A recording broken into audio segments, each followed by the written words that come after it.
Hi everyone, Sarah Meyer, New York City Transit Chief Customer Officer, and I'm so excited to be here to announce that the Greenpoint Avenue station on the G line is now ADA accessible. So we're so thrilled, we're so thrilled. This is the 9th ADA project we've finished in the last few months. It's evidence of our commitment to improve accessibility everywhere.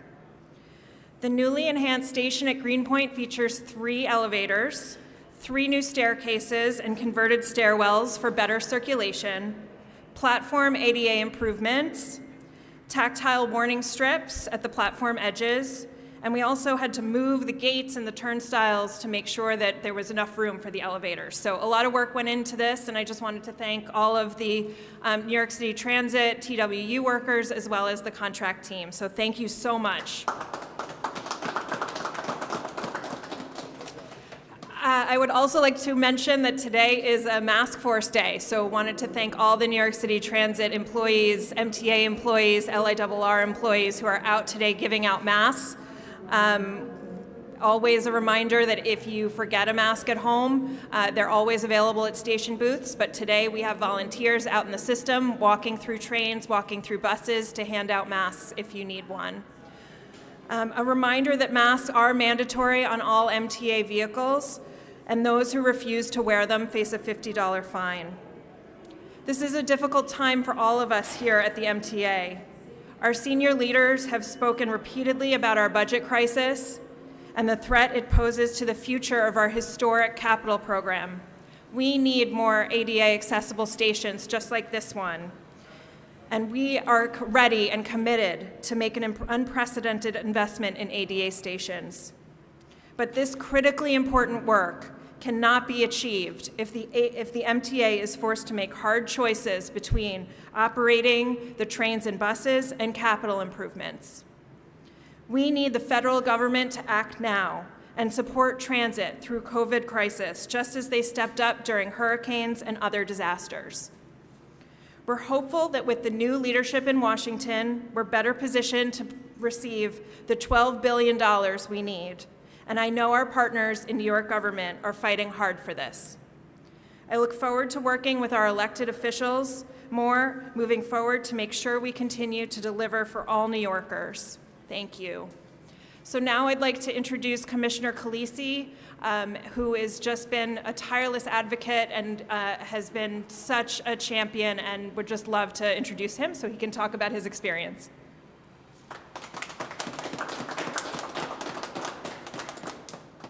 Hello. Thank you, Sarah. I appreciate everything that you're doing for accessibility and your continued support. And the MTA has shown support for people with disabilities. It's been a long time coming, but we're finally getting to the point where accessibility is part of what they do. And we're excited to see this station open. I have never ridden the G line. Why? Because it's not accessible. Today is the first time that I've ever been in a G line station because of this accessibility. And how do I get here? I live on the Upper West Side of Manhattan, and trying to figure that out now is certainly something I'm going to do, because I want to be part of this corridor, the Manhattan Avenue corridor here in Brooklyn. And in order to get here, I have to hop on the 1, I think, to the 59th Street, to the L, to the G, right? So that never would have been wouldn't have happened if this station wasn't here today. I'm excited about the future of ADA and the commitment to accessibility. My job as a board member is to ensure that everything that the MTA does includes accessibility. And today is certainly a day of that. And I want to thank all the workers here today. Thank you. All the men and women that do the job every day. Without them, we wouldn't be here. And the future of accessibility is hanging in the balance. And we need federal support. We need creative ways, we need public-private partnerships, we need everything. We need zoning laws to ensure that accessibility is here. Why? Because everybody needs it, right? This system has been around for a long time, but this is the first time I'm on the G line. The future is here, the future is now. I am the MTA, I love accessibility, and I want it to be part of who I am every day, and so do the close to 1 million people with disabilities living in our city. Thank you. Thank you, Commissioner. So we just wanted to take a second to thank some individuals who are joining us today. From Congressmember Carolyn Maloney's office, Mario Domerick, thank you for being here.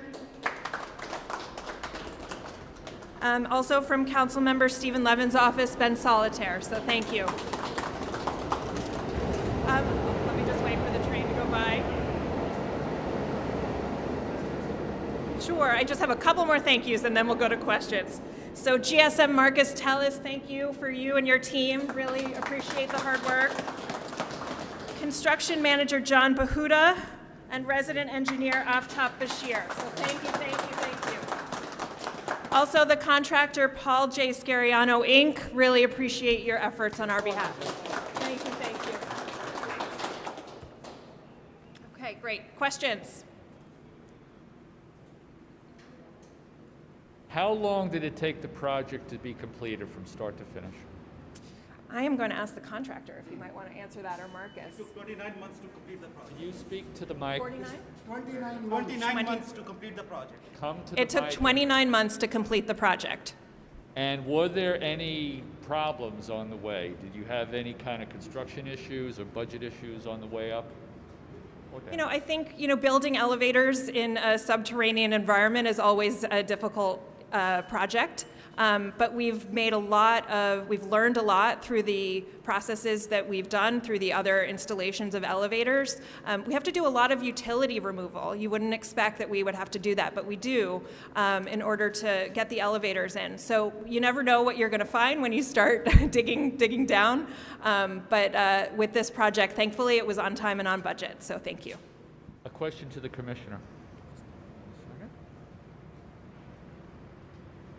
Are you able to tell how many folks with ADA issues use this station? That's a good. I think I'm on. The number of people with disabilities that use the system can be tracked by the MetroCard DIP, because people with disabilities have a special fare card, so they use that, and they use the automatic gate. So we will be able to know how many people will ride it over time. Since it's just open, I don't think that data is available. But we know the number of people with disabilities that dip their Metro cards through the accessible gate. So that data is available. I don't think we have that on hand. How many city subway stations are ADA friendly? I believe there's 135 of them right now, and the number is growing. Yeah, so we were able to open 9 new ADA stations in the last couple months, and we're just very excited to launch more coming soon. One of the great things about this is that a lot of them have been able to be accelerated, and that accelerated process has actually been ahead of time and on budget, and we hope to see things like this in the future continue.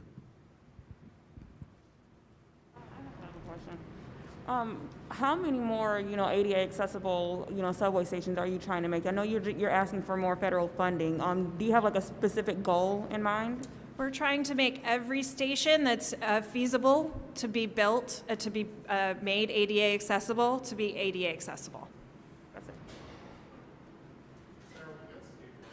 Oh, great. Hi, Steve. Hi, Councilmember. How are you? Thank you. Thank you. You want to say a few words? That'd be great. Okay, great. Hi, welcome, welcome. Councilmember Steve Levin. Good morning, everybody. So it's a thrill to be here. This is my local subway station. This is my daughter Frances, and it's really wonderful to see this accomplishment. It's no easy feat to retrofit a subway system that was built 100 years ago, and we see how much effort it takes to make a station accessible. Just recently at Bedford Avenue and here, but this will have a great benefit to this community. I want to thank my colleague, Commissioner Khaleesi, who I saw yesterday. The weather's a little bit nicer today. And it's important that that we do everything we can to make this city more accessible. And this is the project of a generation. This is not something that happens overnight. but with an eye and a dedication towards making the city more inclusive, more accessible, and more equitable. That could be our kind of guiding light as we continue to move forward. So, again, very excited to be here today, and excited to bring my daughter to see the beautiful new elevator, and look forward to being able to ride the subway, very soon, and get back on track. Thanks. Thank you.